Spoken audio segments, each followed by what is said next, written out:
Selamat sore pemirsa, Sumatera Utara kembali hadir menemani Anda memperbaharui informasi Anda seputar Sumatera Utara edisi Kamis 2 November 2023. Kali ini bersama dengan saya Muhammad Budi SR. Dan saya Audrandra Rolinka. Sejumlah informasi menarik telah disiapkan oleh tim redaksi kami. Berikut berita selengkapnya.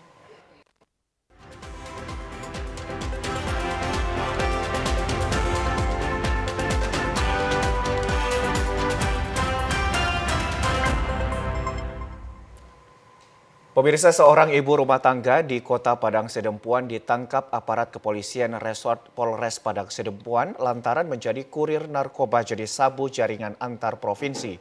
Dari tangan tersangka, petugas mengamankan barang bukti 100 gram narkoba jenis sabu. Mana ada video. Detik-detik penanganan terhadap tersangka Juliana Sihotang, 33 tahun di Jalan Sudirman, Kota Padang Sidempuan oleh Satuan Reserse Narkoba Polres Padang Sidempuan. Tersangka yang merupakan ibu rumah tangga ini tak berkutik saat angkutan umum yang ditumpanginya dari Kota Sibolga dihadang petugas.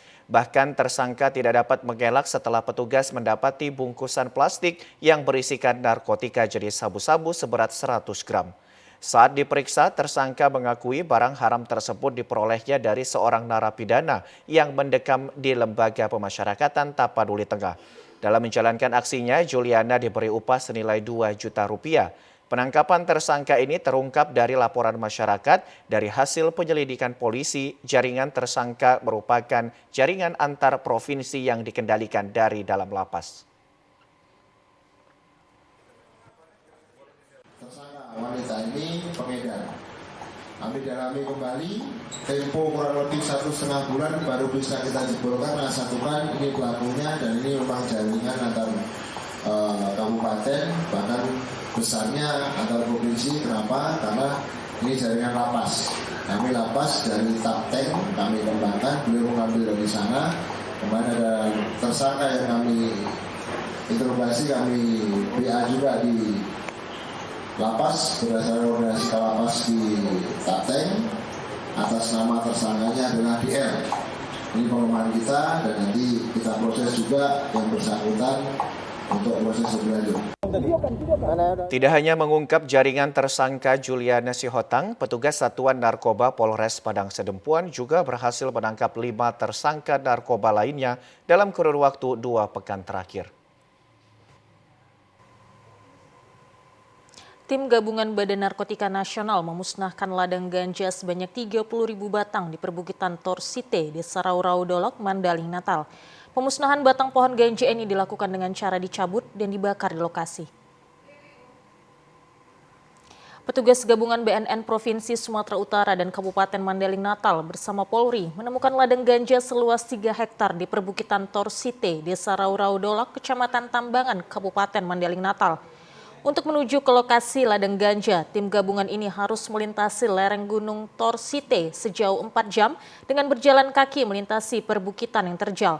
Batang pohon ganja yang ditemukan berusia 2 hingga 3 bulan dengan ketinggian 1-2 meter.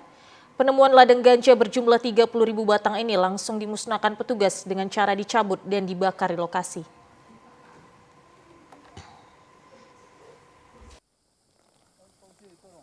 Pada hari ini semua barang bukti kecuali yang dibawa sebagai sampel ini sudah dimusnahkan di TKP. Jadi dari sini kita lihat ketinggian sudah mencapai 2 meter lebih. Ya, harapannya kita seperti yang lalu-lalu yang saya sampaikan, mudah-mudahanlah masyarakat tetap mau memberikan informasi hal-hal seperti ini. Tentunya kami juga sangat mohon dukungan dari masyarakat biar kita tetap tahu kalau memang ada masyarakat lagi yang menanam di daerah perbukitan Torsite. Sementara pemilik ladang ganja belum berhasil ditangkap. Namun hasil dari penyelidikan petugas, pemilik ladang ganja sebanyak 3 orang serta identitas ketiga pelaku ini sudah dikantongi petugas dan sudah dilakukan pengejaran. Sementara itu pemirsa, maraknya peredaran narkoba khususnya di Kabupaten Langkat dan sekitarnya membuat seluruh lapisan masyarakat resah. Salah satunya adalah Kecamatan Tanjung Pura yang marak peredaran narkoba mulai dari sabu-sabu, ganja, dan berbagai barang haram lainnya. Keresahan ini membuat seorang aktivis anti narkoba, Wahyu Rido, menggelar aksi demo tunggal di kantor Camat Tanjung Pura. Aksi demo tunggal ini berlangsung mendapat perhatian masyarakat, khususnya bagi mereka yang keluarga dan sanak famili terjerat oleh bahayanya akibat menggunakan narkoba. Dalam aksi demo tunggal, Wahyu mendesak aparat kepolisian jangan tutup mata. Banyak warga yang melapor terkait maraknya peredaran narkoba ke aparat kepolisian, malah diintimidasi oleh bandar narkoba. Tidak hanya itu, Camat Tanjung Pura Muhammad Nawawi juga langsung merespon aksi demo tunggal tersebut dan mengatakan, mari bersama kita perangi maraknya peredaran narkoba di Kecamatan Tanjung Pura ini yang sudah sangat meresahkan, khususnya bagi generasi muda. Bahkan seorang ibu bernama Sofia langsung menjerit meluapkan emosinya, mengatakan bahwa adik kandungnya tewas karena menjadi korban dari lingkungan peredaran narkoba. Sofia mengungkapkan aparat penegak hukum juga terkesan menutupi. Bandar narkoba datang ke rumahnya untuk memberikan uang duka atas suruhan Kasat Narkoba Polres Langkat.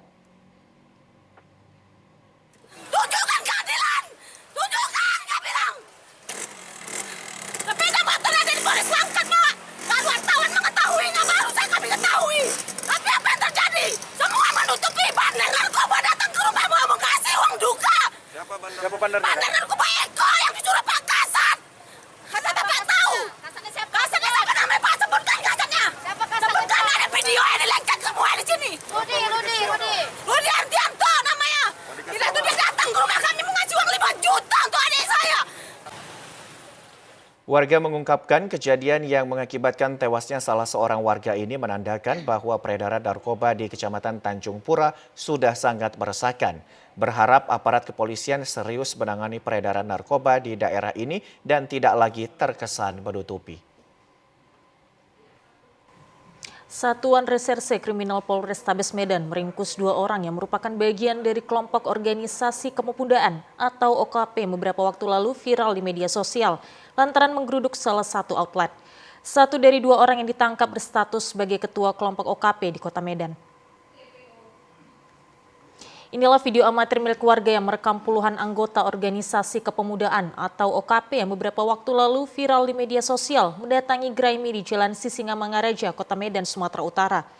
Kedatangan puluhan orang berbaju loreng orange hitam ini dilatar belakangi permasalahan pengelolaan lahan parkir.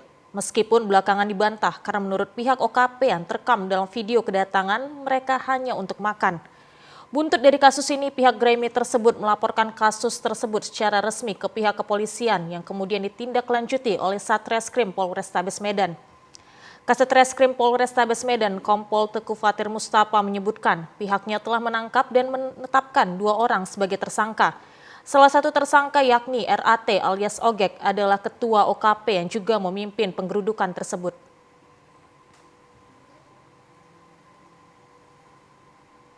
Ya, saat ini masih dalam pemeriksaan. Untuk proses penyidikan berjalan, kita sesuaikan dengan ketentuan yang berlaku. Mudah-mudahan di pemeriksaan ini mereka dapat memberikan keterangan dengan baik dan kooperatif. Kita akan menilai dari sisi kooperatifnya para tersangka ini. Tindakan tegas ini dilakukan polisi agar meminimalisir aksi premanisme di Kota Medan. Para tersangka dijerat dengan pasal 335 ayat 1 KUHP tentang perbuatan tidak menyenangkan dan terancam hukuman 1 tahun penjara. Pemirsa, kita beralih ke informasi lain. Dituntut 2 tahun 6 bulan penjara, pemilik anjing bacakan pembelaan terdakwa menyatakan anjing bogel tidak rabies. Terdakwa Eva Dona Sinulingga, pemilik anjing bernama Bogel, membacakan pembelaannya atas tuntutan 2,5 tahun penjara. Terdakwa menyatakan anjingnya bukan penyebab kematian korban Muhammad Reza, sebab anjingnya tidak rabies dan masih hidup. Kasus anjing Bogel ini bermula pada kasus meninggalnya almarhum Muhammad Reza Aulia anak usia 10 tahun yang diduga meninggal akibat rabies karena gigitan anjing tetangganya pada bulan Juni 2021 lalu di Kota Medan. Pemilik anjing Eva Dona Sinulinga menjadi terdakwa dan menjalani penahanan sejak tanggal 20 September 2023. Dalam kasus ini, jaksa menuntut terdakwa dengan hukuman 2 tahun 6 bulan penjara karena dianggap terbukti sah dan meyakinkan akibat kesalahannya menyebabkan orang lain meninggal dan melanggar pasal 359 KUHP. Setelah menjalani observasi selama 10 hari, Dinas Pertanian dan Perikanan Kota Medan menyatakan anjing peliharaannya yang bernama Bogel sehat dan tidak terinfeksi rabies dan hingga saat ini anjing tersebut masih hidup. Penasehat hukum Fransi Wijono mengatakan bahwa anjing Bogel tidak rabies.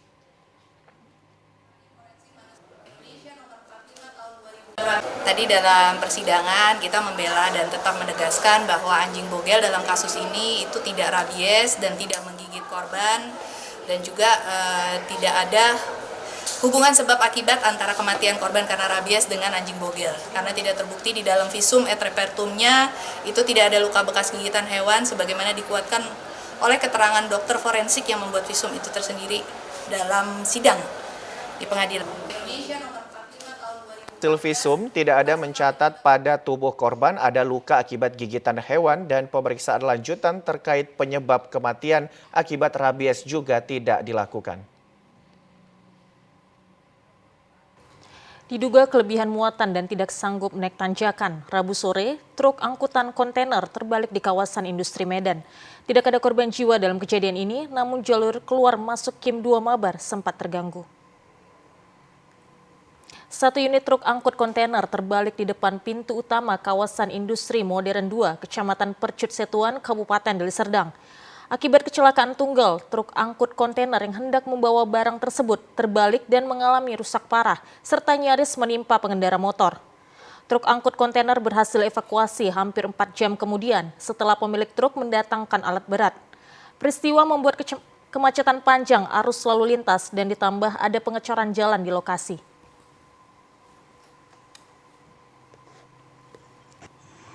Mundur, nggak tahu kalau kontainernya, ya mungkin supirnya udah keluar tadi. Saya nggak tahu. Kalau aku tanya supir tadi, katanya nggak tarik, katanya mati mesin. Gitu.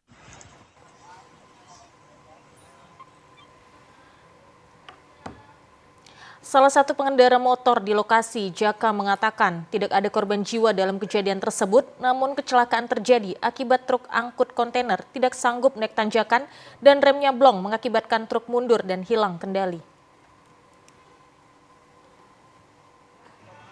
Nggak kuat, nariknya antrek pelan-pelan. Nggak kuat nanjak ya? Iya, nggak kuat nanjak. Berapa truk yang terguling, Pak? 21, Pak. Kondisi sopir gimana, Pak? Aman. Aman, Pak? Aman. Ada di sekitar sopir? Ada sopir. Lagi di atas mobil sopir. Tidak adanya pengawasan terhadap banyak truk bermuatan berlebih dan tidak layak di jalan di kawasan Kim tersebut, selain merusak jalan juga selalu menimbulkan kemacetan. Pemirsa, informasi lainnya akan kami hadirkan sesaat lagi. Tetaplah bersama kami di Sumatera Utara hari ini sore.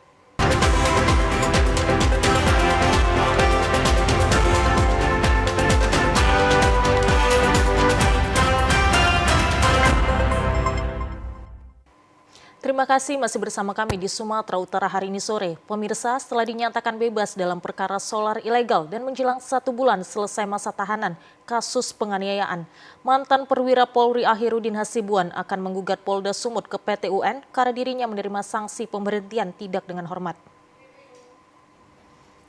Mantan perwira Polri AKBP Akhirudin Hasibuan pada bulan Mei lalu menjalani sidang kode etik dan disangsi pemberhentian tidak dengan hormat PTDH oleh BID Propam Polda Sumut.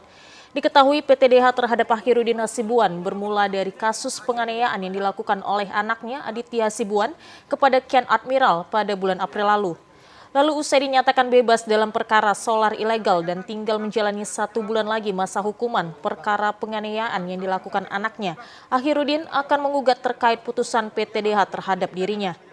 Joko Situmeyang, penasihat hukum Akhirudin Hasibuan, mengatakan Usai Akhirudin bebas pada bulan depan, pihaknya sudah berunding dan akan mendaftarkan gugatan ke Pengadilan Tata Usaha Negara Medan. Joko Situmayang menyatakan besar kemungkinan jika nantinya gugatan di PT UN dimenangkan oleh Akhirudin, peluang untuk kembali menjadi anggota Polri cukuplah besar. Dengan putusan Pidum yang pertama 6 bulan dan putusan migas ini bebas, maka mungkin setelah nanti beliau keluar di bulan depan, kita akan mengajukan gugatan TUN terhadap PTDH-nya. Dan itu sudah didiskusikan dengan terdakwa. Pemirsa, ribuan massa yang didominasi oleh kaum ibu gelar aksi peduli Palestina. Massa melakukan long march dari Masjid Al-Mustofa Kota Pinang menuju lapangan SBBK Jalan Bukit Sopa Pinang, Kabupaten Labuhan Batu Selatan. Setelah melaksanakan sholat goib, massa yang tergabung dari ormas Islam, masyarakat, dan santri tersebut melakukan long march sebagai bentuk aksi bela Palestina. Massa membawa bendera serta mengumandangkan takbir diiringi doa untuk rakyat Palestina. Selain melakukan operasi peduli Palestina, dalam aksi tersebut massa aksi juga melakukan penanggalan dana. Wakil Bupati Labuhan Batu Selatan Muhammad Padli menyampaikan bahwa ormas keagamaan, masyarakat, serta pemerintah daerah berkolaborasi untuk menggalang dana. Saat ini sudah terkumpul sebesar 167 juta. Alhamdulillah pada kesempatan ini ormas keagamaan, ormas masyarakat, alhamdulillah berkolaborasi dan termasuk pemerintah Labuhan Batu Selatan hadir pada kesempatan ini dan ini terbukti untuk sementara bantuan kita adalah sekitar 57 juta. Jadi jumlahnya semua adalah 167 juta untuk bantuan Palestina. Apa yang dibutuhkan oleh saudara-saudara kita siap akan bantu, termasuk pemerintah Kabupaten Labuhan Batu Selatan. Ormas Islam dan masyarakat menandatangani bukti penyerahan bantuan yang telah terkumpul. Harapannya dengan bantuan ini dapat dirasakan saudara-saudara kita yang ada di Palestina. Harga komoditi cabai mengalami kenaikan di Pasar Impres Kota Pinang. Para pedagang di Pasar Impres Kota Pinang menjual cabai merah dan rawit dengan harga yang naik mencapai 80%. Kenaikan harga ini sejak 3 hari lalu di Pasar Impres Kota Pinang, Kabupaten Labuhan Batu Selatan. Pedagang menjual cabai merah dengan harga Rp50.000 per kilogramnya, yang sebelumnya harga cabai merah Rp30.000 per kilogramnya. Kenaikan harga juga terjadi pada jenis cabai rawit dengan harga yang sama, yaitu mencapai Rp50.000 per kilogram, sedangkan harga sebelumnya Rp30.000 per kilogramnya. Seorang pedagang cabai merah, Marnita Boru Manalu, mengatakan, cabai merah dan cabai kecil mengalami kenaikan Rp20.000 per kilogramnya selama 3 hari ini, sedangkan penyebab kenaikan harga cabai disebabkan hujan. Dengan melonjaknya harga cabai membuat pembeli mengeluh.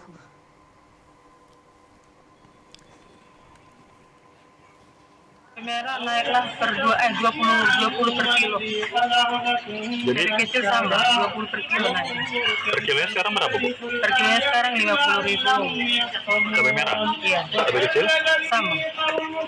Ini sudah berapa lama, Bu, kenaikannya, Bu? Masih 3 hari. Gara-gara penyebabnya katanya hujan. Hujan katanya di apa di sana. Pembeli berkurang, tawar-menawar orang sini. Seorang pembeli Rauna berharap agar harga cabai merah segera turun karena tidak sesuai dengan penghasilan. Dan untuk mensiasati kenaikan harga cabai, pembeli mengurangi jumlah pembelian.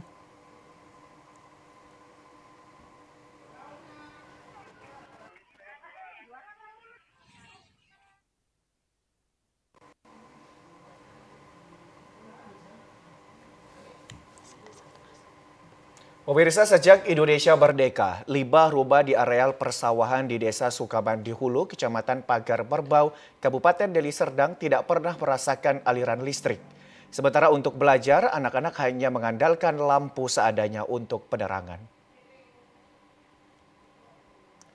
Beginilah suasana di areal persawahan di Desa Sukamandi Hulu, Kecamatan Pagar Merbau. Sebanyak 5 rumah ini belum pernah merasakan aliran listrik dari PLN untuk menghidupkan peralatan elektronik ataupun penerangan di malam hari.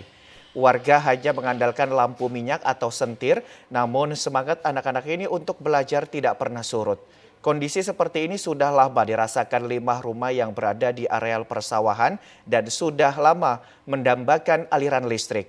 Walau telah beberapa kali 5 kepala keluarga ini mengajukan permohonan ke PLN, namun tidak kunjung terrealisasi hingga saat ini. Salah seorang warga, Herman Tarigan, mengatakan mereka telah beberapa kali mengajukan permohonan ke kantor PLN wilayah Lubuk Pakam, namun hingga saat ini belum juga ada tanggapan.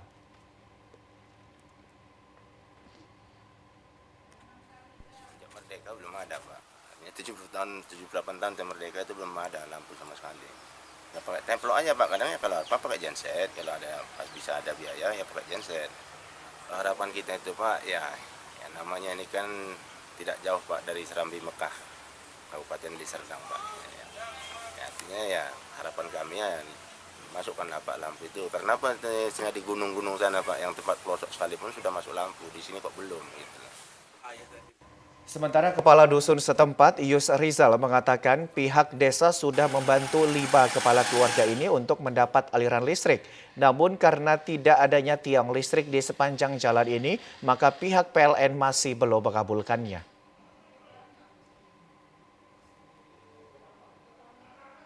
PLN untuk mengadakan konsultasi dengan PLN.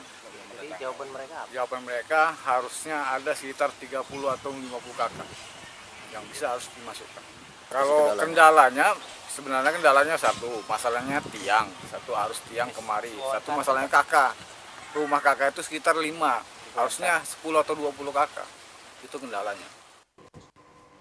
Lokasi 5 rumah warga ini tidak jauh dari jaringan listrik milik PLN, hanya berjarak kurang lebih 500 meter dari Jalan Raya Lintas Sumatera.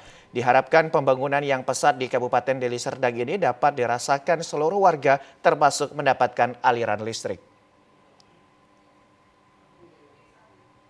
Hingga hari kedua dari hasil pemeriksaan kegiatan razia terpadu PKB BBNKB, terdapat sebanyak 120 unit kendaraan bermotor yang belum memenuhi kelengkapan administrasi, baik roda 2 dan 4 di Kabupaten Toba.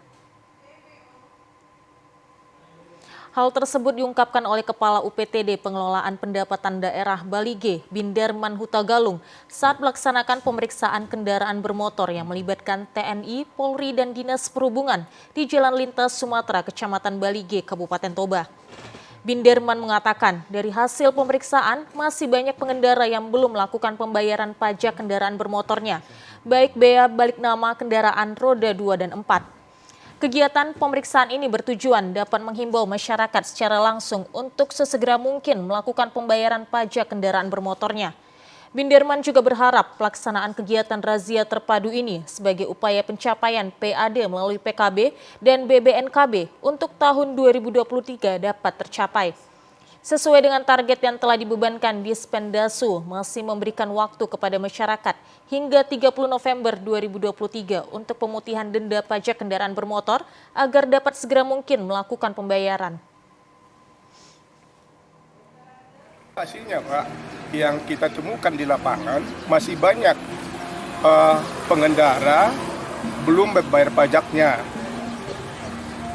Yang kita temukan hampir 120 kendaraan selama 2 hari ini tidak membayar PKB-nya dan juga BBNKB-nya yang belum melakukan bea balik nama kendaraan bermotornya. Namun setelah kita lakukan pemeriksaan di lapangan, masyarakat semakin antusias membayar pajaknya. Sementara itu, Kanit Turjawali Satlantas Polres Toba, Ibda Christian Simatupang mengatakan bahwa razia terpadu pemeriksaan PKB BBNKB selama 2 hari pelaksanaannya, pihaknya telah melakukan tilang teguran sebanyak 55 unit dan 4 unit tilang manual kendaraan bermotor baik roda 2 maupun roda 4. Ini kami laksanakan selama 2 hari. Kami telah melakukan penindakan dengan tilang di tempat sebanyak 4 kendaraan. Kemudian kami melakukan teguran terhadap lebih kurang 55 kendaraan. Kami lakukan himbauan, kami berikan edukasi supaya tetap mematuhi peraturan lalu lintas, baik menggunakan helm, menggunakan kaca spion, tidak menggunakan kendaraan berbrong. Pemirsa, pemerintah Kota Medan mengharapkan kehadiran pondok pesantren mampu memberikan arah dan tujuan setiap peserta didik dalam menggapai cita-citanya. Pondok pesantren mempunyai tanggung jawab dan berperan dalam mendukung pembangunan karakter dan ketakwaan generasi penerus bangsa. Hal tersebut dikatakan Wali Kota Medan Bobi Afif Nasution diwakili Kabak Kesra Setda Kota Medan Abu Kosim pada peresmian Ponpes dan Klinik Mayeda yang berlangsung di halaman Gedung 1 YPI Asy-Syafi'iyah Internasional Jalan Karya Wisata 2 Medan Johor kemarin. Lebih lanjut, Abu Kosim mengatakan Pemko Medan memberi dukungan nyata kehadiran Pondok Pesantren Darul Ulum Asy-Syafi'iyah Medan dalam melahirkan generasi Kota Medan yang memiliki karakter Islami, termasuk kehadiran Klinik Mayeda yang memiliki tagline melayani sepenuh jiwa ini dapat memberikan serta mampu memperkuat pemberdayaan masyarakat melalui pelayanan kesehatan bagi masyarakat. Dan hal ini merupakan bentuk strategi yang sesuai khususnya untuk melakukan edukasi kesehatan bagi masyarakat. Dan mengucapkan selamat dan sukses untuk hari ulang tahun yang ke-13 kepada Asy-Syafi'iyah. Tentu pemerintah Kota Medan berharap dalam hal ini Pondok Pesantren Darul Ulum mudah-mudahan ini bisa lebih berkarya maju ke depan. Begitu juga kliniknya, mudah-mudahan ini bisa membantu masyarakat sekitar khususnya, terlebih-lebih daripada tadi disampaikan oleh pimpinan kita. Dalam hal ini adalah merupakan kolaborasi pemerintah Kota Medan dengan pihak Asy-Syafi'iyah. Tentu dalam hal ini kita menyambut baik ya, ini merupakan mitra daripada pemerintah Kota Medan. Kita berharap masyarakat kita yang sekitar di sini bisa terlayani. Dr. Muhammad Syafi'i selaku pemilik Ponpes dan klinik tersebut mengatakan Ponpes Darul Ulum Asy-Syafi'iyah Medan merupakan binaan Ponpes Al-Fatah Tamboro, Magetan, Jawa Timur dan Klinik Mayeda yang dipimpin Dr. Hari Krismanda. Ini sekaligus memperingati HUT ke-13 Sekolah YPI Asy-Syafi'iyah Internasional. Hadirnya Pondok Pesantren Darul Ulum Asy-Syafi'iyah ini diharapkan akan mampu mencetak santri yang tahfiz Al-Quran, menguasai ilmu pengetahuan, teknologi dengan iman dan takwa yang kuat. Karena ulang tahun yang ke-13, jadi yayasan mengembangkan diri, membuka klinik. Klinik namanya Klinik Mayeda, melayani sepenuh jiwa. Jadi fasilitas-fasilitas sudah kita penuhi, baik itu tempat tidurnya, termasuk juga untuk UGD-nya sudah kita siapkan. Jadi kepada masyarakat, khususnya Kota Medan maupun di luar Kota Medan, kita siap untuk menerima melayani. Klinik Mayeda ini memiliki fasilitas kamar rawat inap, tenaga medis sebanyak 12 orang dari ex-Rumah Sakit Umum Permata Bunda. Dengan menyiapkan 4 dokter umum dan dokter spesialis serta 3 orang perawat. Hadir pada kesempatan itu Wakil Ketua MUI Sumut Dr. Haji Arso, Buya Amiruddin MS, perwakilan Dinas Pendidikan dan Dinas Kesehatan Kota Medan, ibu-ibu majelis taklim, para siswa dan guru, tokoh masyarakat, alim ulama setempat serta undangan lainnya.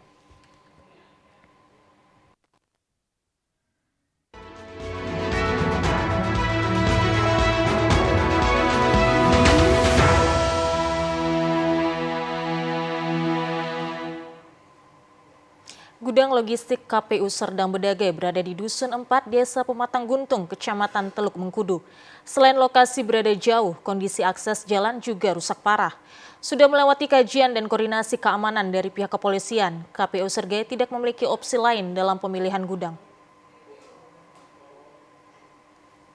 Saat ini KPU Serdang mempunyai gudang logistik yang berada di Dusun 4, Desa Pematang Guntung, serta 1 gudang tambahan yang tak jauh dari lokasi gudang utama.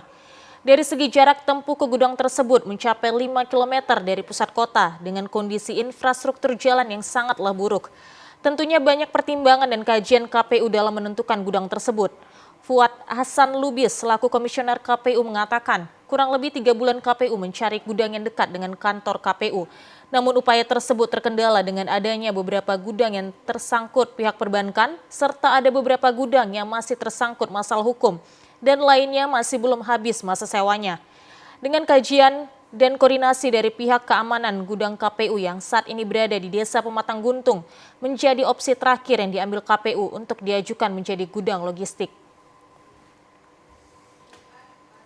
Kita sudah mencari selama 2-3 bulan, tetapi di sekitaran Serampah ini yang dekat dengan kantor kita atau ibu kota kabupaten juga hanya mendapatkan satu gudang yang kami nilai cukup layak, dan dari segala upaya yang dilakukan hanya mendapat satu gudang ini.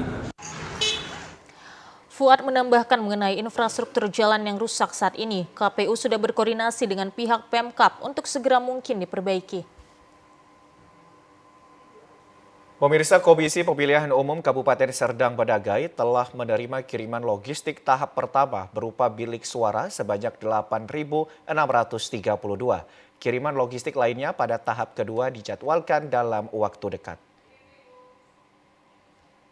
Hal tersebut disampaikan Komisioner KPU Fuad Hasan Lubis kepada awak media. Diinformasikan pada tahap pertama kiriman logistik KPU Sergai saat ini telah menerima kiriman dari KPU RI berupa panel-panel bilik suara yang saat ini sudah ditempatkan di gudang KPU Serdang Bedagai. Fuad Hasan Lubis mengatakan pada setiap tempat pemungutan suara membutuhkan 4 panel bilik suara dengan jumlah 2.158 TPS yang ada di Sergai. Maka kebutuhan bilik suara sebanyak 8.632. Sementara dalam waktu dekat ini KPU Sergai sedang menunggu kiriman logistik tahap 2 berupa kotak suara, segel plastik serta tinta. Fuad Hasan Lubis menambahkan untuk kebutuhan tinta sesuai dengan ketentuan per TPS dibutuhkan sebanyak 2 botol dan untuk kotak suara dibutuhkan 5 kotak suara per TPS.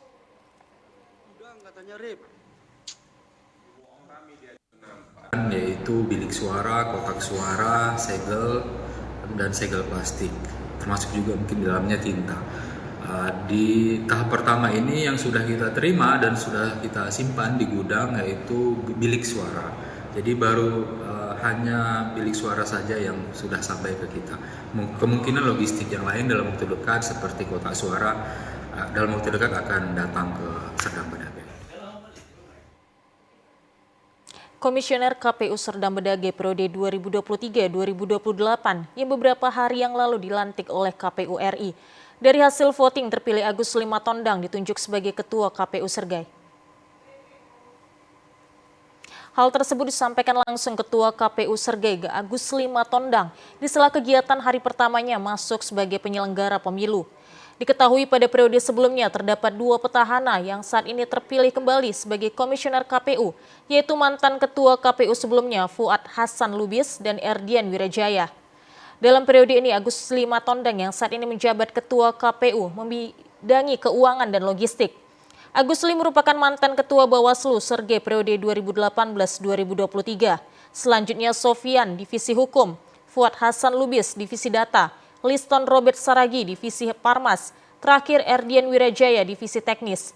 Ketua KPU Sergai Agus Limatondang mengatakan, saat ini Komisioner KPU sedang berkoordinasi di internal untuk menguatkan dalam penyelenggaraan pemilu, serta koordinasi lintas instansi dalam penguatan dan dukungan untuk kegiatan KPU Sergai yang saat ini sedang disibukkan menjelang pemilihan presiden dan wakil presiden serta DPR pusat dan kabupaten. Pertama, kami akan melakukan konsolidasi di internal karena kami baru, sekaligus juga nanti akan melakukan konsolidasi dengan jajaran di jajaran-jajaran penyelenggara ad hoc. Pemirsa, informasi lainnya akan kami hadirkan sesaat lagi. Tetaplah bersama kami di Sumatera Utara hari ini sore.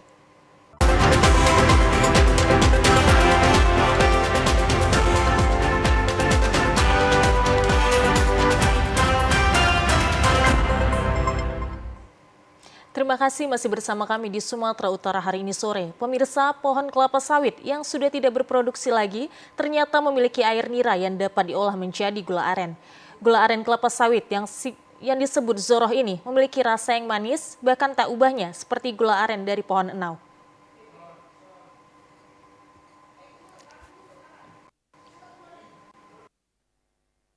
Kabupaten Labuan Batu, Provinsi Sumatera Utara sangat dikenal sebagai daerah perkebunan kelapa sawit. Banyaknya pohon sawit yang ditebang karena tidak berproduksi lagi membuat seorang ibu rumah tangga menekuni pengelolaan air nira kelapa sawit menjadi gula merah. Proses pengambilan air nira dari batang sawit setelah pohon sawit ditebang dilakukan pengupasan hingga menemukan batang yang paling inti untuk kemudian dapat mengeluarkan air. Satu batang pohon kelapa sawit setiap hari dapat mengeluarkan air nira sebanyak 5-10 liter air nira sawit. 5 liter nira sawit setelah dimasak akan menghasilkan 1 kg gula merah atau Zoro.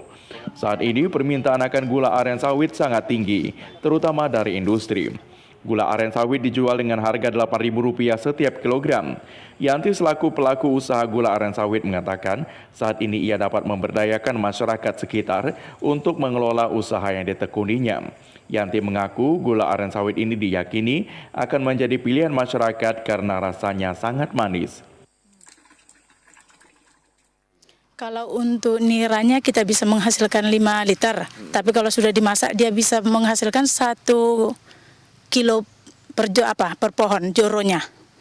Kalau dalam 2 hektar kita menumbang 240 pohon, kita menghasilkan 240 kilo kalau untuk joro.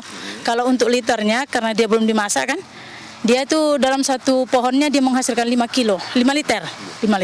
Ya minatnya sih banyak, tapi kan karena kita masih kurang biaya, kita kan belum bisa membuat bahan joro menjadi gula merah yang dibentuk, yang dicetak gitu.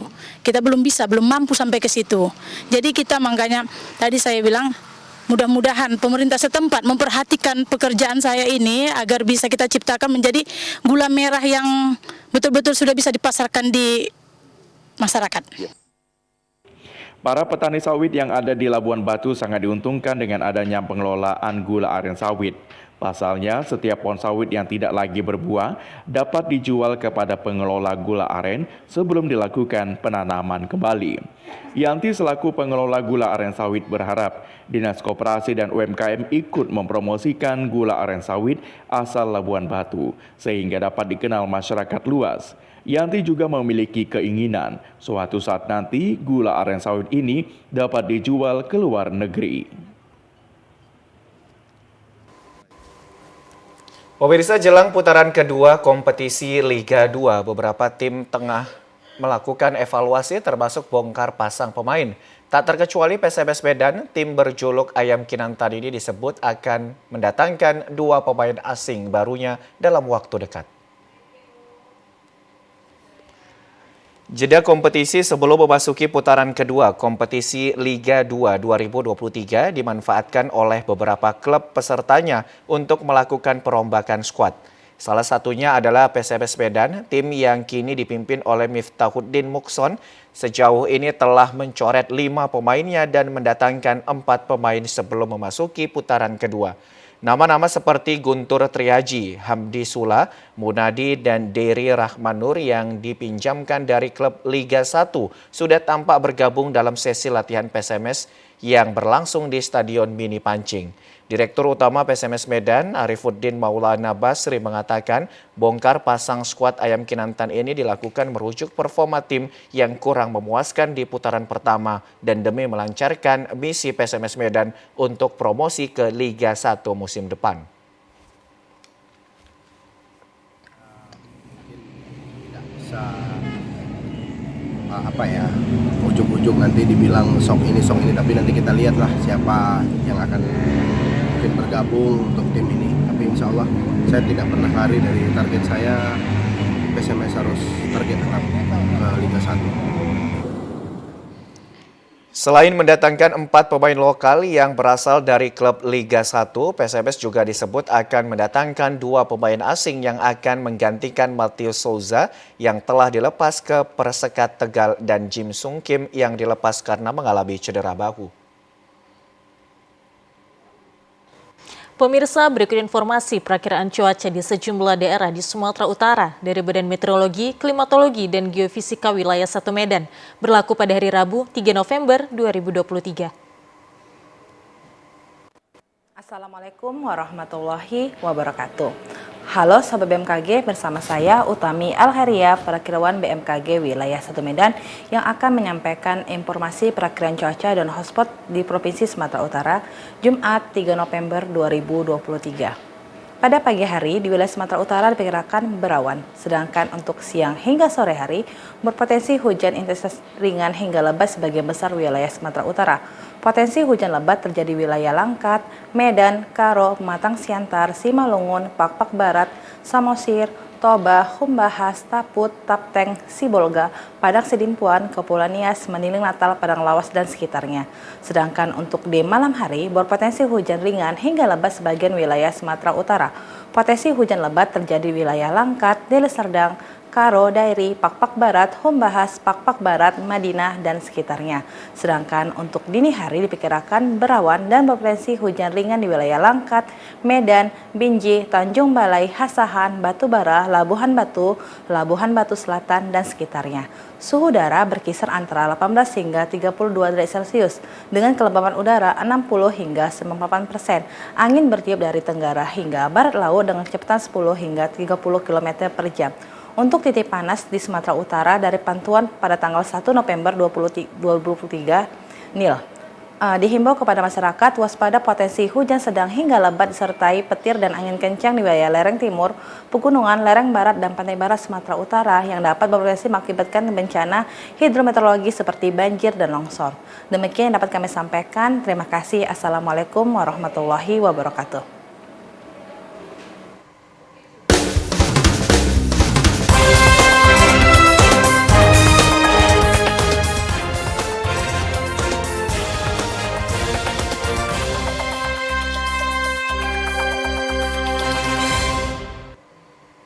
Pemirsa, kita beralih ke informasi lintas Andalas. Ratusan botol minuman keras hingga senjata tajam berhasil diamankan jajaran Satreskrim Polres Lebong dalam operasi penyakit masyarakat Nala 2 tahun 2023.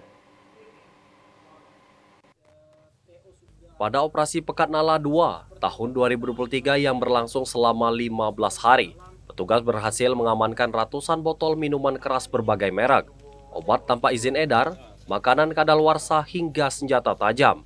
Selain itu, petugas juga turut berhasil mengamankan 2 orang tersangka inisial MY dan RM atas dugaan tindak pidana perjudian jenis togel dan pelanggaran undang-undang darurat atas kepemilikan senjata tajam. Wakapolres Lebong, Kompol Mulyadi mengatakan, kegiatan menyasar 5 target orang, 5 target tempat, 5 target benda, dan 5 target kegiatan dengan hasil akhir 100%. Jumlah sasaran masing-masing orang, tempat, benda, kegiatan yaitu 5 orang. Dan syukur alhamdulillah untuk semua sasaran, baik itu orang, benda, tempat maupun kegiatan terpenuhi 100%.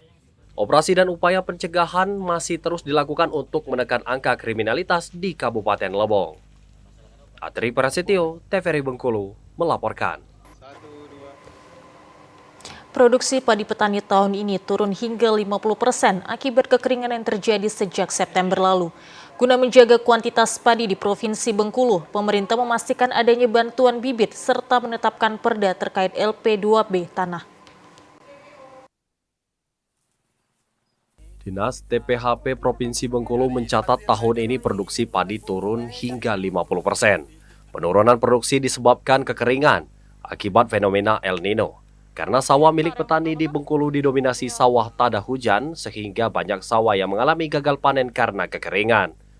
Guna menjaga kuantitas produksi padi, pemerintah memastikan petani mendapatkan bantuan bibit padi hingga alsintan untuk kembali mengelola sawah mereka saat musim tanam tiba. Selain itu, untuk menjaga lahan sawah agar tetap berproduksi dan mencegah adanya peralihan lahan, pemerintah daerah juga telah menetapkan Perda Lahan Pertanian Pangan Berkelanjutan atau LP2B.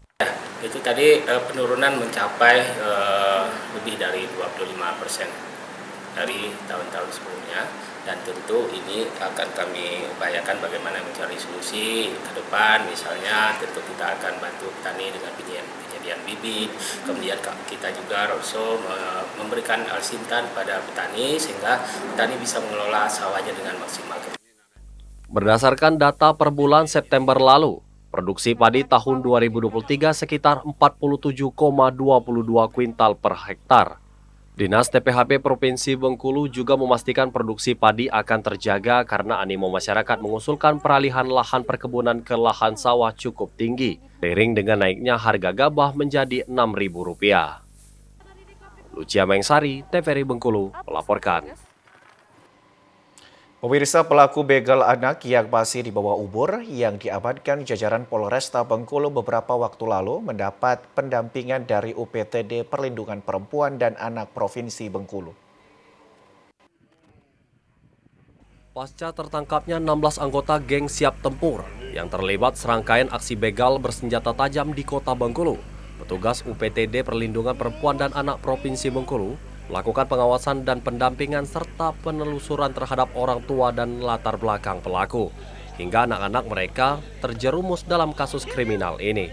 Kepala UPTD PPA Provinsi Bengkulu Ainul Mardianti mengatakan, dari penelusuran pihaknya, sebagian anak-anak ini hanya ikut-ikutan dan tidak mengetahui tujuan dari geng mereka. Dari penelusuran juga diketahui beberapa anak juga berasal dari keluarga broken home dan terpengaruh dengan pergaulan di luar sekolah. Meski demikian, pihak sekolah juga harus memperhatikan tingkah dan perilaku anak didik mereka, sehingga perlaku kerjasama antara keluarga dan guru di sekolah untuk mengawasi pergaulan anak-anak mereka. Yang kita dampingin adalah bahwa kita mengingat bahwa anak-anak ini usia sekolah. Tentunya pengawasan orang tua itu harus benar-benar optimal. Makanya kayak tadi juga ada orang tua yang datang, saya tanya, apakah keluarga Bapak dalam kondisi aman? Dia bilang untuk saat ini memang keluarganya broken home. Jadi anak ini diasuh oleh neneknya. Sehingga dalam pengasuhan itu tentunya pengawasan tidak begitu ketat. Karena neneknya juga sudah tua. UPTD PPA sendiri menyerahkan sepenuhnya proses hukum kepada Polresta Bengkulu, khususnya untuk pelaku yang berusia di atas 18 tahun, namun diharapkan penegak hukum dapat memilih-milih pelaku yang masih di bawah umur, agar diberikan asesmen dan pendampingan. Abdi Wijaya Pranata, TVRI Bengkulu, melaporkan. Badan Amil Zakat Nasional Provinsi Bengkulu menggalang bantuan kemanusiaan untuk membantu korban konflik di Palestina akibat agresi dari Israel. Hingga saat ini dana sudah terkumpul sekitar 21 juta rupiah. Basnas Provinsi Bengkulu menggalang donasi untuk membantu korban konflik di Palestina. Penggalangan donasi ini sudah dibuka selama seminggu. Donasi akan dikumpulkan sampai 10 November mendatang. Sudah seminggu dibuka, dana yang terkumpul baru sekitar 21 juta rupiah. Dana ini dikumpul dari masyarakat umum dan akan disalurkan ke Basnas Pusat untuk dikirimkan bersama dengan dana bantuan kemanusiaan dari provinsi lainnya. Total kita sampai sekarang ini sekitar 8 miliar 200 itu penghimpunan. Nah, penyalurannya itu 80% dari total 808 miliar tadi. Mau beliin sepeda. Pemirsa, informasi tadi menutup perjumpaan kita pada program Sumatera Utara hari ini. Saya Muhammad Budi SR. Dan saya Udranda Rolinka mengucapkan terima kasih atas perhatian Anda. Selamat sore dan sampai jumpa.